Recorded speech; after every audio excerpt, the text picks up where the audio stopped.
Hindi ako papayag na anak mo ako. Ang CLSM mo, nagtitim mo sila, malungkot.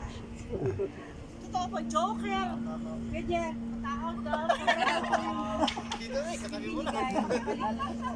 Oh, hindi ako joker ha. Kung ako na, naging bahagi ako na. Blackjack ako eh. Proud ako.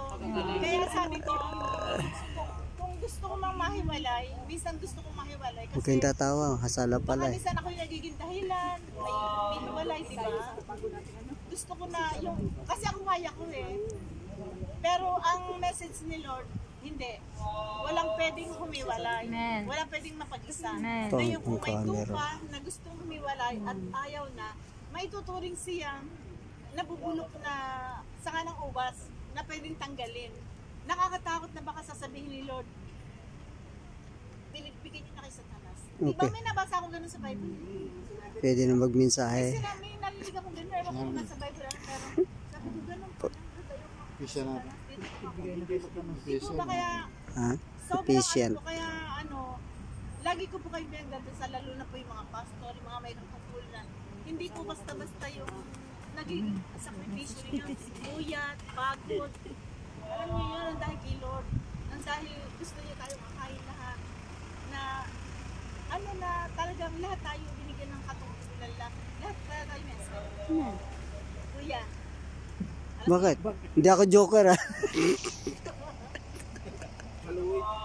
Kalog. Kaya, tinatama ko yung mga nagkakamali. Ako yung magtatama sa mga nagkakamali. Hindi ko matotolerate yung mga mali. Nako, yan na. Kasi lahat tayo, mahal ni Lord.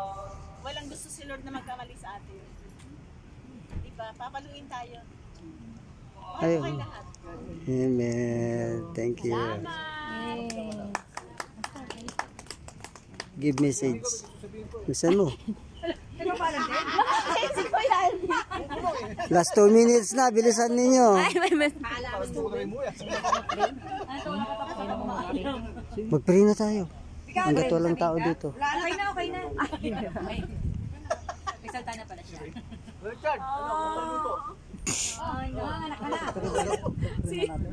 Oo, ano na yun? Uy, BFF mo. Kunti na lang. Thank you. May pasok. Sino po yan? Si Kuya Donars. Ay, oo nga pala. May pasok. Walang mag-iiyakan, tuwang-tuwa sila.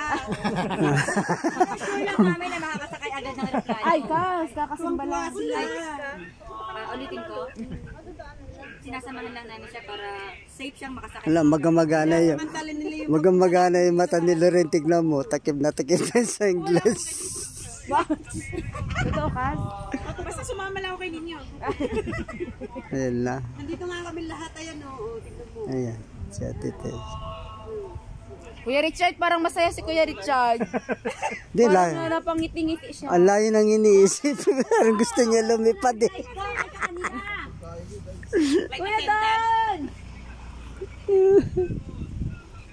Sasabihin ko na. Si Kuya Benji nga sabi niyo, ate pwedeng sumabay. Saan? Sa bagahe niyo. Ilagay na siya sa baso. Karami siya susuksok. Pwede naman po. Ayun o.